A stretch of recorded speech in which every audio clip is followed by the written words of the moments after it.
Do you know that there's 5 different clusters of narcissism? We're going to dive into some like behavioral clusters of narcissism. And if you haven't had a chance to be able to see this book, it's actually the book. It's a little shiny here, so it's kind of hard to see. But Don't You Know Who I Am? Written by Dr. Ramani. So we're going to dive into this a little bit today, but wanted to bring up the 5 clusters of narcissism and see if you identify with some of them or if you understand what's actually going on. So stick around. If you guys are new here, my name is Ben Taylor. I'm a self-aware narcissist on this channel to provide awareness, growth, healing, and change. We do it on all the different platforms out there. If you hadn't had a chance to follow us, look us up on TikTok, Instagram, Facebook, YouTube, LinkedIn, or Twitter. Or if you listen on the podcast today, then we've got you on Apple Podcasts, Amazon Music, or Spotify, all under the name Raw Motivations. So check us out there. Need you to check out something for me. I've talked about it a lot in a lot of videos, and people understand a piece of it, but they don't really know what's going on.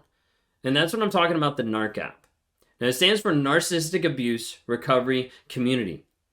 And it's built up of people just like you that are going through the same shit, that have been going through the same craziness, but they have started to find their way out of it. They've started to grow through it, and they've started to get to a place where they can also help other people in their journey and in that progress moving forward. So oftentimes it's hard for people to understand, like, why would I take the time to invest in myself? Because you've been with a narcissist for so long, they've like stripped that from you. Or maybe like, I don't know if I can spend money because I've been told I'm not allowed to. Or like, why would I spend money on myself? Like, this is about your healing, about your growth, about your change, and moving that forward. So I'd love to have you engage with that and join with the people that are on there to accelerate your healing. We have weekly lives that oftentimes are more like coaching calls where we bring people on screen, we work through things, we go through stuff to inspire and help people move forward and to apply it to come back the next week and say like, hey, like this is how I showed up. This is what I worked on. This is what I got out of this past week that I applied to this week. And we also have a monthly coaching call that brings in people from across the globe to be able to help you process different things. Whether that's talking about cognitive dissonance or breaking down boundaries or like helping people understand healthy dating, like all those different people and creators, content coaches, life coaches, psychologists, survivors, all those people are coming inside the app to help you. And we're trying to bring those people to help accelerate your growth. So check that out.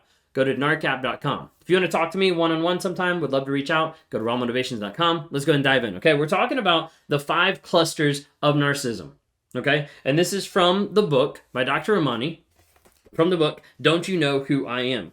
How to Stay Sane in an Area of Narcissism, Entitlement, and Inclivity. Okay, so I'd love to have you be able to check that out, but we're going to look into this really quick. So there's 5 areas that oftentimes are reasons of why narcissists cause big problems. Okay, there's the first one, which is interpersonal. Okay, oftentimes this is how narcissists make relationships very, very challenging. How they make the relationships really hard, how they make the relationships not work very well together. You don't get the closure in the relationship. And with the relationship being there, the closer you are to that person, so like if you're extended friends and family, then it's probably not that bad. Or if you're coworkers or, someone they meet on the street, your friends, that kind of thing. But the closer you are to that relationship, the worse it gets. The more abuse you get, the more of the effects that happen that spill over from that narcissist onto you. So underneath this category, where she dives into is some of the actual attributes that's underneath interpersonal. And that would be empathy, the lack of empathy. That would be the manipulation, how narcissists manipulate and try to get whatever they want. The projection, let me take my problems, my issues, let me push them onto you. The lying, of them having poor boundaries, not acknowledging your boundaries. There being jealousy. There being gaslighting. Of there being the controlling aspect. A lot of those things are like the interpersonal section of how narcissists affect you in a negative way. First one was interpersonal. Second one was behavioral. This is just simply just the actions that they do. We can talk about all the words, we can talk about everything they do, but when it comes down to it, all we're looking at is just what they do. What actions, what do they demonstrate on a day-to-day basis? Oftentimes under here, you have the idea of it being very superficial, where their covetousness, of their enviousness, of how they're cheap, how they're careless, like a lot of different things like on here is like, hey, I'm going to show you by my behaviors that I feel like I'm the best person, that I feel like I'm not really deep, like I feel like X, Y, and Z. Okay, a lot of stuff goes under this behavior category. And the next one we have that she lists out is dysregulation. Oftentimes, this is the hard part of dealing with a narcissist because you never know what you're going to expect. Like, you never know what's going to walk through the door. You never know how they're going to respond, how they're going to act, when the switch is going to flip, because they're very, very unpredictable. A lot of times this produces a lot of scaredness. Okay, like stuff doesn't make sense. Like, what do I actually do? And there's a confusion of like, hey, like I don't actually know, are they going to show up this way or how are they going to show up? And it doesn't even make sense in your own mind because you're like, wait a second, this person comes across extremely confident. They seem very like they have a lot of self-esteem, when in reality that insecurity piece is like lashing back out at you a lot of times, making it a very unpredictable and unsafe place to be. The fourth one, well, under dysregulation, she has anger, rage, validation seeking, where narcissists can't be alone, where they're fragile, where they're insecure, and the shame. Like all of those things like perpetuate the highs and lows, the ups and downs, the all back and forth, and you're like, I don't even know what to expect sometimes. The fourth one that she lists out is antagonistic. This is where you get the unpleasantness, the combative nature. Like we see a lot of huge of the toxicity. Like this is where the hurt comes from, of where they're like attacking you. Like very much like intentional of like, this is what's actually going to happen. And underneath the antagonistic part, she lists off grandiose, entitled, passive aggressive, the arrogance, the exploitation, no responsibility, vindictive, oppositional, like everything of like back at you, and that combative nature, that toxic nature. The fifth one that she lists is cognitive.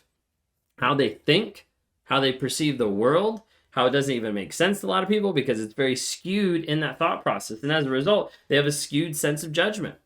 Or they'll be like paranoid, or like hypersensitive, or like have a lack of insight, guilt, hypocritical, all these different things of like, wait a second, cognitively, this isn't making sense. This is a quick overview because I wanted to give you an idea of the clusters, but I wanted to read a section of this book after she just describes the quick clusters, and then she goes into more depth, but I wanted to at least describe this. She says, the next section of the book is a detailed map and guide to these toxic patterns. In writing about this issue, a question that often arises is, I do some of these things. Am I a narcissist? Remember, narcissism is a pattern that is actually made up of lots of other traits, patterns, and behaviors. All of us engage in some of these behaviors sometimes. It is part of being a person. It is all about critical mass. If a person consistently exhibits the patterns listed in this chapter on a regular basis with little self-reflection, then it creeps into the darker corners of toxicity and narcissism. Under stress, we all have the propensity to behave in a way that is less than elegant. We may become envious of a more fortunate sister, make a passive-aggressive comment to a friend who omitted us from his or her New Year's Eve party guest list, or be a bit too sensitive in response to comments about our vulnerabilities. But if that is not our primary mode of relating, or we catch ourselves and take ownership of our behavior and then change that behavior, we are typically not narcissists. At the end of each pattern is a brief description of the normal variant as well as the pathological variant. In addition, as noted above, when we talk about classical narcissism, we come back to the pillars of this trait: entitlement, grandiosity, lack of empathy, superficiality, hypersensitivity to criticism, emotional dysregulation, and validation seeking. In the absence of those, you may have a very difficult person, but he or she may not qualify as a narcissist. So just some of the things that we've listed today doesn't always mean that that person is going to be a narcissist. They still have to have the characteristics. They still have to have the traits that we've discussed in breaking down the DSM-5 or walking through the 9 traits of narcissism, things like that. They still have to exemplify those. If they don't, then you might be just dealing with an asshole. You might just be dealing with a very difficult person. But if you identify with some of the things we've even mentioned today, it doesn't necessarily mean that you're a narcissist.